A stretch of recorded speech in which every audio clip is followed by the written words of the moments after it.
America ও Iran যুদ্ধের বর্তমানে যে অবস্থা, ইরানের বিজয় নিশ্চিত। আমেরিকা কোনো মতে এই যুদ্ধে জয় হতে পারবে না।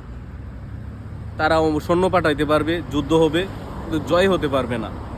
দিন শেষে ইরানের বিজয় হবে বর্তমান সিচুয়েশন অনুযায়ী। কেন বলতেছি আমি, তার কয়েকটা কারণ আছে।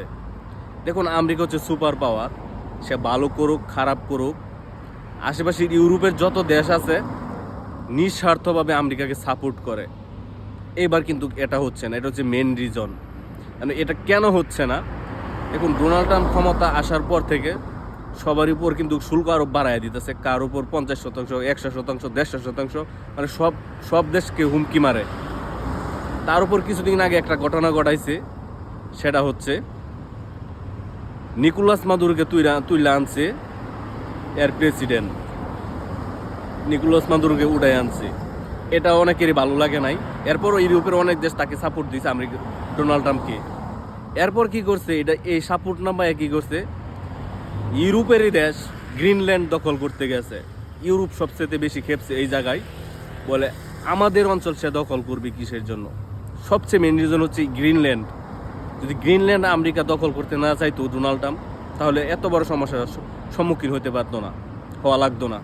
এখন সবচেয়ে বড় মেন রিজন হচ্ছে কানাডা আমেরিকার পাশে নাই। কানাডা আমেরিকার পাশে নাই। যুক্তরাজ্য সরাসরি বলে দিছে এই যুদ্ধ আমাদের না, আমরা এই যুদ্ধে জড়াবো না। জার্মানি জড়াবে না। সুইজারল্যান্ড বলে দিছে আমরা এই যুদ্ধে যাব না, আমাদের আকাশসীমা ব্যবহার করতে দেব না। ফ্রান্স তাদের আকাশসীমা ব্যবহার করতে দিচ্ছে না আমেরিকাকে। ইতালি দিচ্ছে না। এবং গ্রিসের মধ্যে একটা রণতরীকা দাঁড়াইছিল, সেটা গ্রিসও তাদেরকে বলছে রণতরী গ্রিস থেকে নিয়ে যাও। বর্তমানে সেটা ইরানের মিসাইল আহত হয়ে বর্তমানে ক্রোয়েশিয়ার উপকূলে আছে। সো এত মিত্র আমেরিকার, জাপান তাদের এটাকে সাড়া দিচ্ছে না, দক্ষিণ কোরিয়া তাদের ডাকে সাড়া দিচ্ছে না, মানে কেউ আমেরিকাটাকে সাড়া দিচ্ছে না। কেন দিচ্ছে না? মানে আমেরিকার এই অবৈধ বা আগ্রাসন, এটা কেউ মেনে নিতে পারছে না। সো এ থেকে বোঝা যায় আমেরিকার আগের অবস্থানে নাই। এই যুদ্ধে সবচেয়ে বড় বোকামি করতেছে হচ্ছে, আমি মনে করি আরবরা।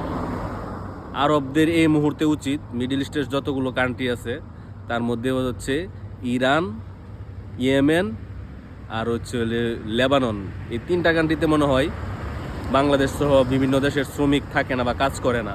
তাছাড়া যত আরব রাষ্ট্র আছে সব রাষ্ট্রের মধ্যেই কিন্তু অন্য দেশের উপর শ্রমিকের উপর নির্ভরশীল করে, তাদের অর্থনীতি অনেক হাই। সো তাদের এই মুহূর্তে উচিত ছিল আমেরিকার সাথে মানে সব কিছু স্থগিত রাখা এবং ইরানের সাথে চুক্তি করা। দেখো, আমরা আমেরিকাকে আপাতত আমাদের দেশে স্থায়ী জায়গা দিচ্ছি না, তোমরা আমাদের দেশে কোনো মতে মিসাইল মারতে পারো না। এটা বলে অন্তত যুদ্ধকালীন সময়ের জন্য অন্তত ইরানের সাথে এতটুকু চুক্তি করা উচিত ছিল। তারা এটা না কইরা কি করছে, আমেরিকাকে যে জায়গা দিতাছেই, জেলেন্সকিকে ডাইকে আনছে প্রতিরক্ষা চুক্তি করার জন্য। জেলেন্সকি সাপোর্ট দিব আরবদেরকে, এটা বুয়া। বাই এনি চান্স কোনো আরব রাষ্ট্র যদি ইরানের উপর সরাসরি অ্যাটাক করে বা আক্রমণ করে, এতে কইরা এই আরব রাষ্ট্রের যে কতটা ক্ষতি হইব বা কতটা ধ্বংসাত্মক অবস্থা হইব, মানে বলার মতো না। সো আরবদের উচিত ছিল ইরানের সাথে এরকম একটা চুক্তি করা, দেখো যুদ্ধ থাকা অবস্থায় তোমরা আমাদের দেশে আক্রমণ করবে না, বিনিময়ে আমরা আপাতত মার্কিনদের বা আমেরিকানদের আমাদের অঞ্চলে থাকতে দিচ্ছি না। যুদ্ধ শেষ হওয়ার পরে ওরা আবার কিমনে সেটেল করবে, ওইটা পরের বিষয়। আপাতত কূটনীতিক বিষয়ে এটা থামা দেওয়ার দরকার ছিল, কিন্তু এটা তারা করতেছে না। তারা বড় ভুল করতেছে আরবরা।